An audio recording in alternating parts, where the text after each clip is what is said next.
candidates were invited, regardless of affiliation. 3 have chosen to attend. That would be Tim Stewart on the right, Carlos Preciado in the middle, and Larry Roybal on the left. Kiki Vigil states that he has an event and a banquet to attend, so he was not able to make it. Former Sheriff Todd Garrison is working out of state at this time and could not make it. Eddie Lermo was invited, but did not tell us specific reason for not coming.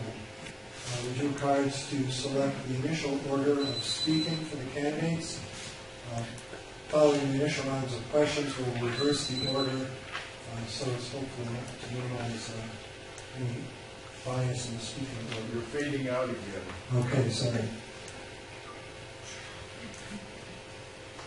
So what we'd like to do to start is to give each candidate a 3-minute period to use to provide us with an introduction of themselves and explain a little bit about their reasons for running.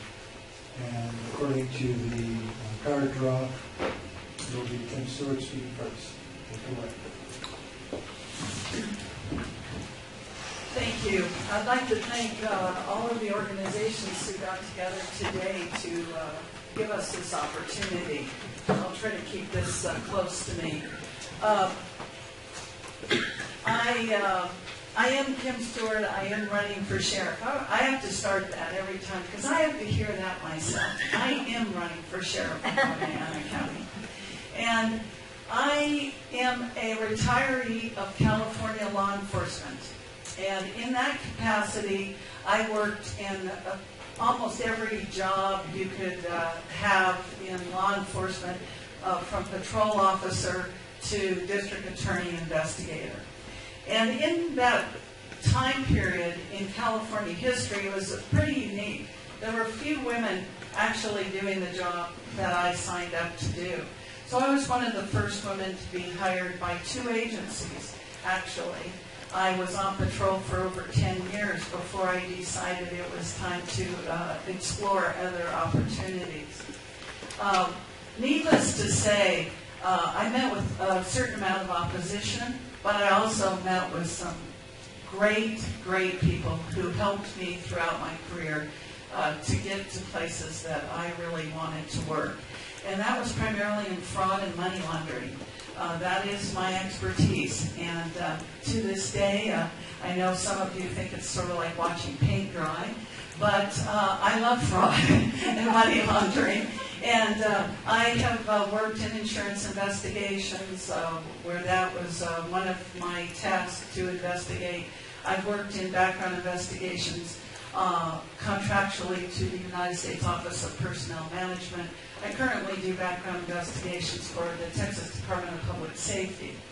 In these capacities, though I retired from California law enforcement, I have maintained a foothold in that industry and a lot of interest. Someone asked me the other day when I decided to run for sheriff. And there is a particular date in my mind that sticks with me, but the truth of the matter is I've been preparing for this job my entire adult career. I have never stopped being involved in interested in law enforcement. Never.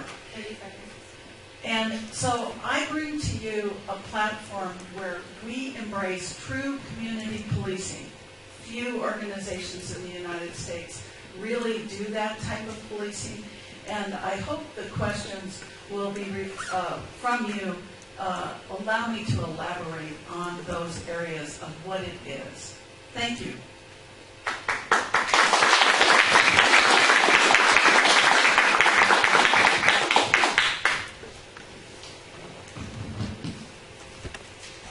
Can you hear me? Not through the mic. Can you hear me now? Yes. Okay. I'll sell you a telephone afterwards. My name is Carlos H. Preciado, and I'm running to be your next Dona County Sheriff.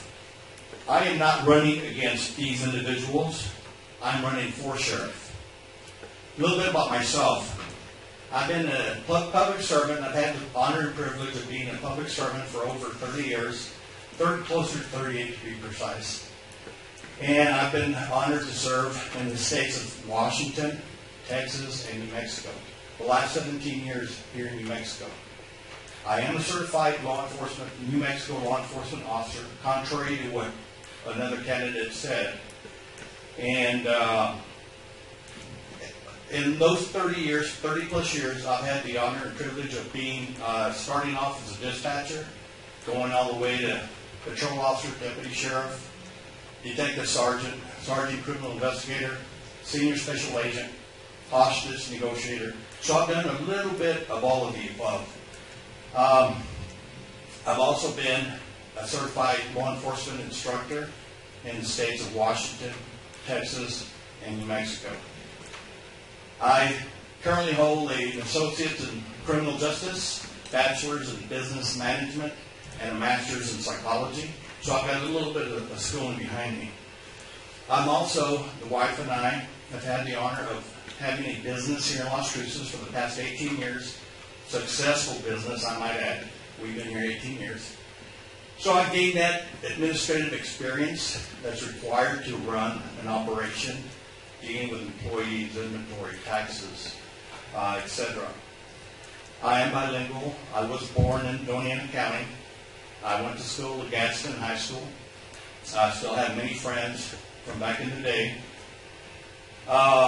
Been married 38 years to the same woman, and which says a lot of law enforcement. And so a little bit about my platform. It's pretty simple. First and foremost, I want to increase education in the Sheriff's Department pertaining to dealing with the mentally ill and the homeless communities. They're just like us. They're not any different. They deserve equal justice under the law.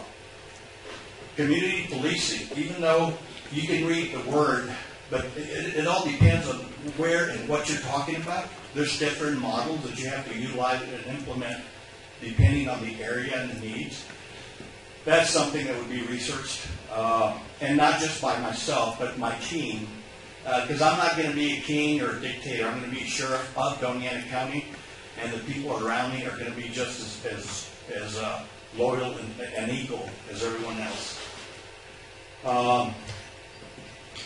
Community policing, like I said, is very important. Accountability, okay, starting from the sheriff all the way down to the dispatcher. That's another issue that has to be really looked at. Again, I want to thank the Southern New Mexico New Progressives for allowing us to come in and speak. And I'd like to also point out that NAMI is a very important part of who I am and who I believe in. So again, any questions, I will be happy to answer them afterwards. I can be found throughout the room afterwards. So thank you very much again for being here, and don't forget to vote. Thank you.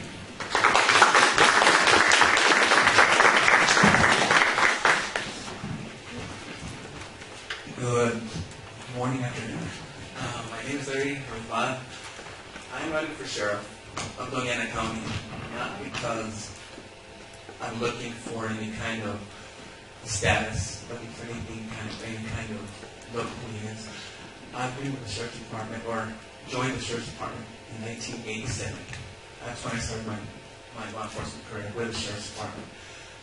I am currently a deputy sheriff of Dona County. I've got 11 months to go to retire, so I'm looking forward to that, hopefully. I am a certified instructor in various forms, from driving instructor all the way to HC 93, which is mental health. Therefore, I am, like we discussed, what we were talking about, I am very, very concerned about our mental health issue in this community. Secondly, I was the police chief in Anthony, New Mexico for close to 18 months. So therefore, I have administrative knowledge of how the department runs. The department was quite a bit smaller than the Sheriff's Department, but it just has more zeros at the end of the financial. I am quite nervous, as you can tell. I just don't like to talk in front of people. I love talking, don't get me wrong, I'm a great instructor, which we're talking also. I'm not a great as in the best, great as in gang resistance education training for kids. So I am very well versed in seeking kids. If I didn't like our community, our future, I wouldn't do that. But I love my job. I love talking to kids. They're the ones that are going to be our future. They're the ones that hopefully won't be our job security. Secondly, I am born and raised here in Dona County. I've lived in La Mesa, New Mexico, all my life. If you guys don't know where that is, Chopez, I know where you guys know where Chopez is. That's where I'm from. And not Chopez Bar, okay? It's Chopez Restaurant. Chopez Restaurant. But I move around a lot, I'm sorry. I just don't like standing still. I like using my hands when you talk to us. I'm going to talk this once in a while. My goal is, all three of us agree, we're in this community policing. I have been part of community policing. Not just thought about it, but I have been on bikes. I was assigned to the La Mesa San Miguel area. So therefore I love and I'm all for community policing. Because community policing, everybody in the community takes charge or takes responsibility for that officer that's there, their deputy.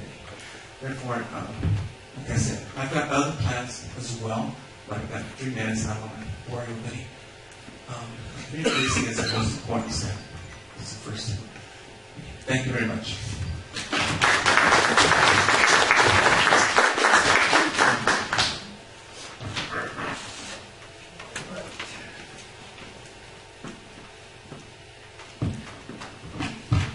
So what I'd like to do is talk a little bit about the process from here on in. Again, I'm Joseph. I'm representing Southern New Mexico New Progressives, and I will be starting with the questioning, followed by Jorge Rodriguez, representing American Civil Liberties Union of New Mexico. And we're hoping that Michael Pearson from now. 5 minutes away. Oh, we'll show up. So what we're going to do is put him last. All right. National Alliance for Mental Health. Right. Not everyone knows what NAMI means. Okay.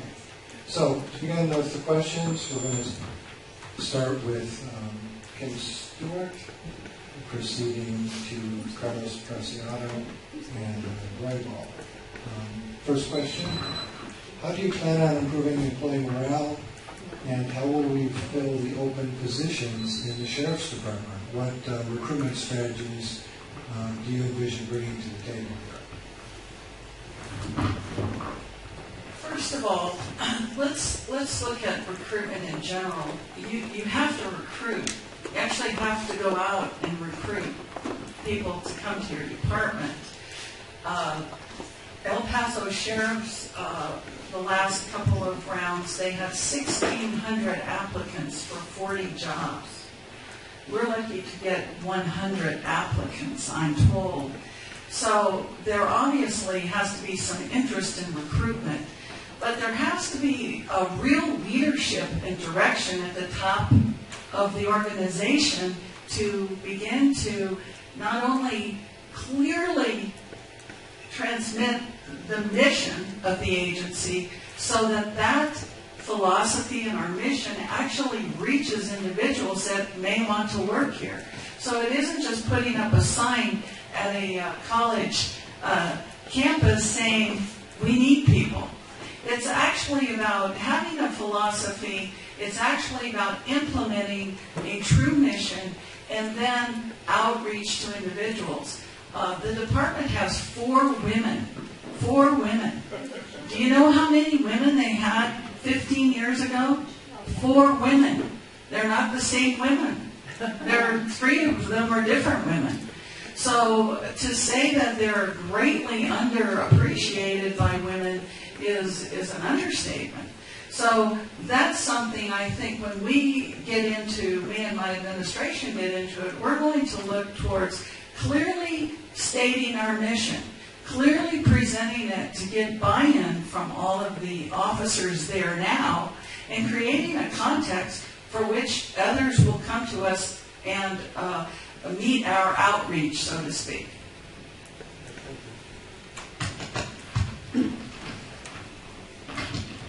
Same question? Very good question. As you all know, we're down, I say we, the Sheriff's Department currently is down approximately 30 or so positions. For a county this size, that's way, way too much. That's way over. We need to put people out there to protect the safety of the citizens of Dona County. How would we improve it? Well, first and foremost, you need to increase and improve morale. Without morale, ain't nobody going to come looking for work. Okay, there's too many places that they can go work.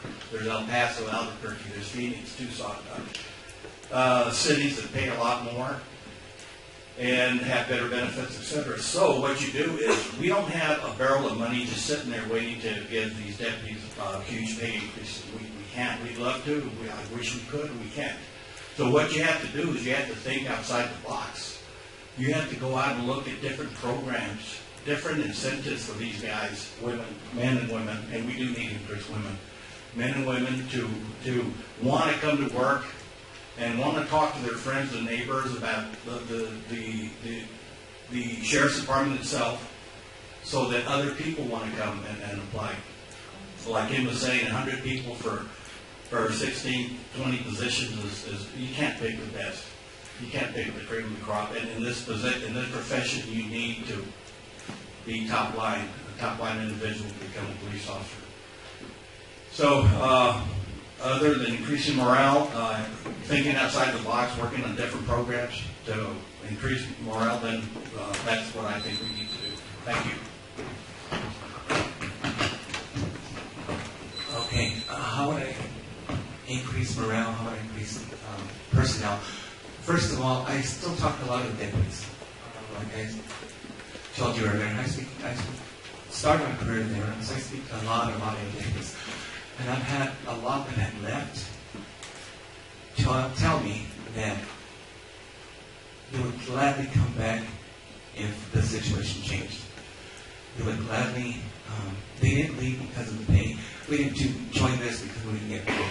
That was the first thing. We did this because we have an obligation. We feel in our heart towards the community. Therefore, they left because they weren't happy. Morale is a two-headed sword. Morale, if the morale in the department is bad, it's going to spread like a disease. Secondly, if morale is bad in the department, ultimately the ones that suffer is going to be the public. Because we are in a customer service-based profession, whether we like it or not. If I'm unhappy, guess who's going to suffer? I'm going to go to a call, and I'm going to give you the minimum of my attention. That's why morale is important. To me, morale is very, very important. And recruiting, that I don't see it too big, because I think a lot of recruiting right now is being held back because of the situation the department's in. A lot of people don't want to come work in the department because their friends tell them about the department. And I'm not criticizing administration right now and bashing them. I'm not. I'm just telling you what I'm being told. I'm not making anything up. I'm not trying to back off anybody. But this is just what I'm being told by my friends that are still in the department. So morale, you can fix morale. You can't make everybody happy, but the important thing is you treat everybody the same. To me, that's the morale. Is you treat everybody the same. Nobody is special. If somebody does something wrong, I don't care if they're your friend or not, everybody is treated the same. None of this try to sweep under the carpet. It's all transparent. You've got to be very, very transparent in our business. Thank you.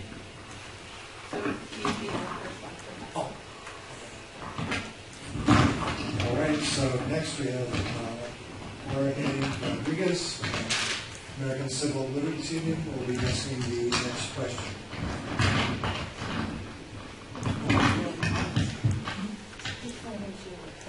Can anyone hear me? A little too loud? No, thank you. Well, I just want to thank everyone for being here and this opportunity.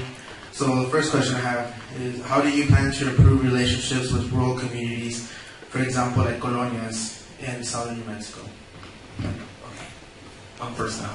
Okay, first of all, I grew up in a rural community, so I know rural communities very, very well.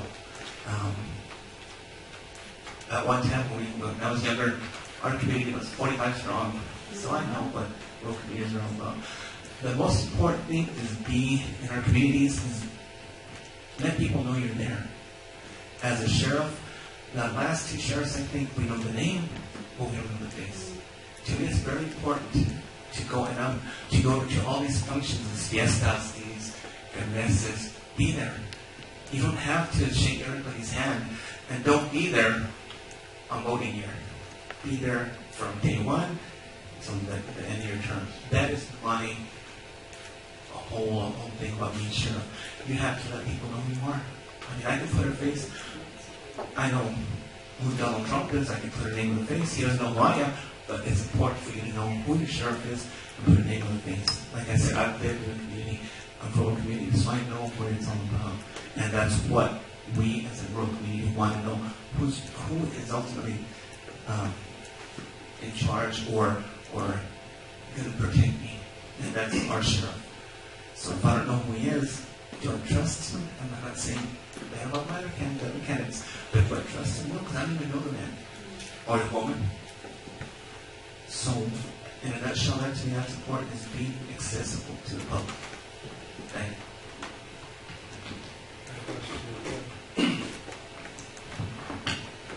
I have to stand up. I'm sorry. This goes right to the heart of what I want to talk about, is community policing. People believe, and it's been mentioned, bike patrol and a storefront or a substation is community policing. No, it is not. Okay.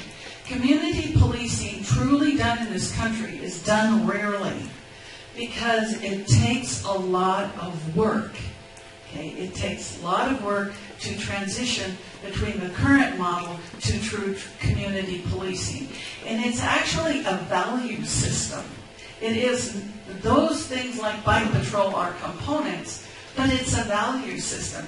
And it means reorganizing the entire department to focus on getting ahead of problems before the 911 call. When we just respond to 911, we are not responding to our community. So it means partnering early on with individuals and private and nonprofit organizations who work to assist mentally ill, to assist those needing housing, to assist those people needing a meal, to assist the schools by not just putting in school resource officers, but by having them at kindergarten, first grade, second grade involved in those school processes. There is a new pilot program in the county, restorative justice. I urge you to look into it. The schools are bringing that up. I think it's fantastic, and that is a place law enforcement needs to be at the beginning. Okay, why don't we do this? Well, it takes work. Second of all, we don't do this because we tend in law enforcement to manage by our gut. Gut instinct is not a management skill. So I ask you to step with me into the future and let's remake this into true community policing where your concerns about outreach in rural situations is going to be met, but it's going to be met long before a 911 call.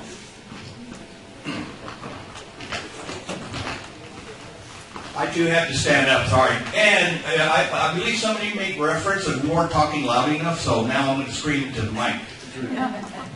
I agree with Kim and also Larry that in order to reach these people, well, for one thing, you have to look like them, okay? You have to be like them. You have to treat them like they're equal to yourself.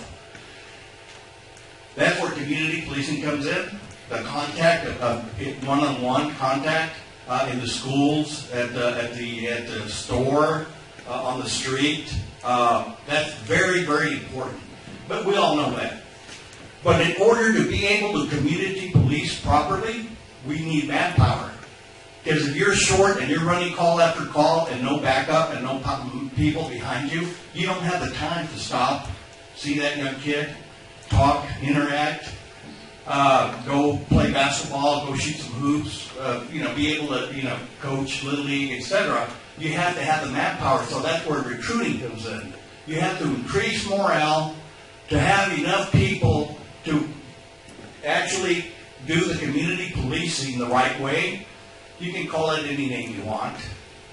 If it's done properly, it needs manpower and it needs time. So again, you have to be, interactive with these people, because I grew up in La Union, so I know exactly what I'm talking about. I've seen it. The reason I became a police officer many, many, many years ago is one day, I come from a large family, 10 kids, poor as dirt. We're driving down the road. My dad has a flat tire, okay, a bunch of little dirty little mecanitos in the back of the car. This big old deputy stops, turns on his lights, and I'm like, wow, what did my dad do? They're going to take him to jail. So we're all back there, all the kids are back there, and this huge guy, this looked like a giant, gets out of the car, walks up to my dad, and they're talking, and I'm scared. We're all scared that he's going to be dragged off to jail. Well, what happens? He puts my dad in the car, takes him with him. So by now, all the kids are crying. Half hour later, comes back with a tire and helped him change the tire. From that day on, I said, I'm going to be one of him. I'm going to be a police officer. Thank you very much. Oh, no, sorry. With me. Can everybody hear me? All right. As many of you know, police officers have become way too much our mental health practitioners and first-line responders for people living with mental health conditions. As such, are you familiar with the National Association of Counties Stepping Up initiative and its application and use in this community? Thank you for that question. Very good question. And I'm afraid I have to say negative. No, I don't. Do I need to know? Yes, possibly. But, like the old saying goes, if there's a problem and you don't know about the problem, you have to be communicated about the problem in order to do something about the problem. In this case, I personally, my wife, have dealt personally, hands-on, firsthand with mental health. Our son has been on the wrong side of law enforcement and the mentally ill for many, many, many years. So firsthand experience. I don't know these fancy keywords and all these commissions and organizations, because if you open a book, there's going to be 50, 60 of them. To know each and every one of them, but I do know firsthand the feeling of dealing with someone that has a mental illness. The negativity where police come in and do not do their job, not purposely, not because they're bad people, because they don't know what they're doing. They haven't been trained. They need to be trained the right way. And there's many different programs, and I'm sure this one, like that, is a very good program, and I will look into it. Okay? Thank you.